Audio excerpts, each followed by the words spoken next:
Hare Krishna. Welcome back to Bhagavad Gita study class. आज हमारे भगवत गीता के चैप्टर 2 से स्टार्ट करते विद मंगलाचरण।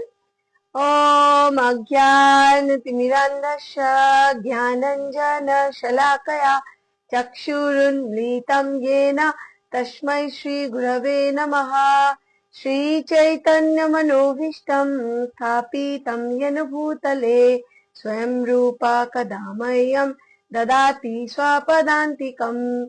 वन्देऽहं श्रीगुरा श्रीयुतपदकमलम् श्रीगुरून् वैष्णवांश्च श्रीरूपं साग्रजातं सगना रघुनाथान्वितं तं सजीवं साद्वैतं सावधूतं परिजनः सहितं कृष्ण चैतन्य देवं श्री राधा कृष्ण पादान् सहगना ललिता श्री विशाखान्वितांश्च।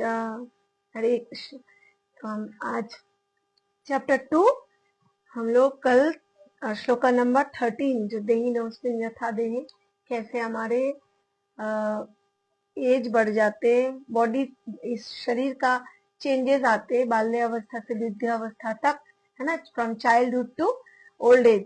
बट हमारे जो मेन बॉडी है, हम है, वो तो सेम ही रहते, बट चेंजेस तो आते, राइट। तो ये कॉन्सेप्ट है कि हमारे आत्मा परमात्मा की आत्मा हमारे सही रहते, हम ऐसे ही क्या बोलते चेंजेस आते रहते हमारे। जब ओल्ड एज तक हमारा तो पता है कि हम देखते रहते, but after old age, after die, जब शरीर छूट जाता है, वहां पे भगवान बोला कि दूसरा शरीर में ट्रांसफर हो जाती है, इसमें शोक करने की कोई जरूरत नहीं। तो इसी एक्चुअली आत्मा की डिटेलिंग के बारे में ये भगवत गीता के सेकेंड चैप्टर है। That is name is Gita का सार या तो सांख्य योग। तो आइए, मात्रा स्पर्शस्तु कौन्तेय शीतोष्ण सुख दुःखदा आगमपायिनो अनित्या तम तितिक्षस्य भारतः। फिर ये मात्रा स्पर्शस्तु कौन्तेय, हे कुंती पुत्र, सुख तथा दुख का क्षणिक उदय तथा कालक्रम में उनका अंतर्धान होना सर्दी तथा गर्मी की शत्रुओं के आने जाने के समान है। और हे भरतवंशी, वे इंद्रिय बोध से उत्पन्न होते हैं और मनुष्य को चाहिए कि अविचल भाव से उनका सहन करना सीखे। तो इसीलिए जो जैसे सुख या दुख, ये सर्दी और गर्मी की तरह एक नेचुरल चीज है। जैसे हम सर्दी आते तो सिर्फ सर्दी सर्दी सर्दी पूरे साल नहीं रहता, वो एक टाइम ऑटोमेटिकली सर्दी विल डिसअपियर एंड गर्मी आते। तो ये नेचर की एक्चुअली साइक्लिंग है। उसी तरह हमारा सुख और दुख भी, जैसे वो भी नेचुरल है। एक बार सुख है, दुख है, सुख है, दुख है, ये पहिया साइकिल चलते रहता है। बट हम जो है, हमारे को वो कांस्टेंट होना चाहिए। हम क्या है, आत्मा है। तो ये कर्तव्य, तात्पर्य श्रील प्रभुपाद की जय। कर्तव्य निर्वाह करते हुए मनुष्य को सुख तथा दुख के क्षणिक आने जाने सहन करने का अभ्यास करना चाहिए।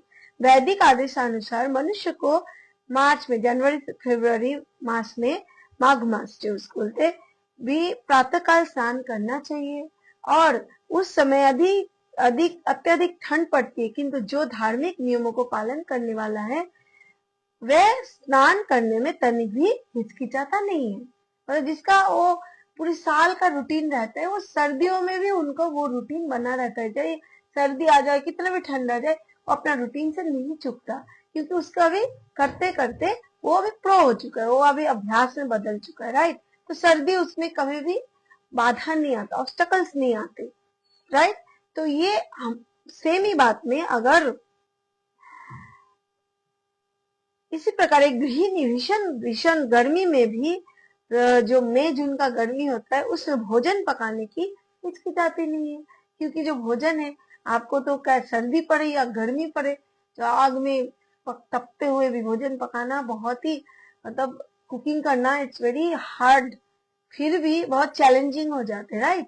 फिर भी हम लोग जो माताएं हैं, जो घर की गृहिणी है, या तो जो शेफ है, जो कुक है, जिनकी वो सबके लिए प्रसाद बनाते हैं, खाना बनाते, वो तो कभी नहीं चुकता। वो तो बोलता मैं नहीं खाऊंगा, फिर बनाऊंगा नहीं, है ना।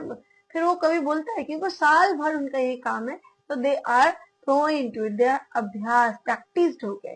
तो उसी तरह अपना कर्तव्य मनुष्य, जलवायु संबंधी असुविधाएं होते हुए भी मनुष्य को अपना कर्तव्य निभाना होता है, क्योंकि भगवान यहाँ पे अर्जुन को अपने कर्तव्य के ऊपर एक्चुअली स्ट्रेस डाल रहे, क्योंकि वो कर्तव्य छोड़ रहा था। अर्जुन क्षत्रिय और युद्ध छोड़ के भाग रहा था, तो इसीलिए बोल रहा तो तुम क्यों छोड़ रहे हो अपना कर्तव्य? तो वो भी निभाते, इतना चैलेंजिंग आते फिर भी, सर्दी आते फिर भी वो साधु जो होते वो नहाते, माताएं गर्मी में भी बनाते खाना, तो फिर तुम, वो तो अपने कर्तव्य है ना, वो नहीं बनाएंगे तो उनके बच्चे भूखे रहेंगे। और वो साधु जो अभ्यास हो चुका है उनका, वो फिर कर नहीं पाएंगे अपना जो नित्य कर्म, राइट, जो साधना, तो बिना नहाए।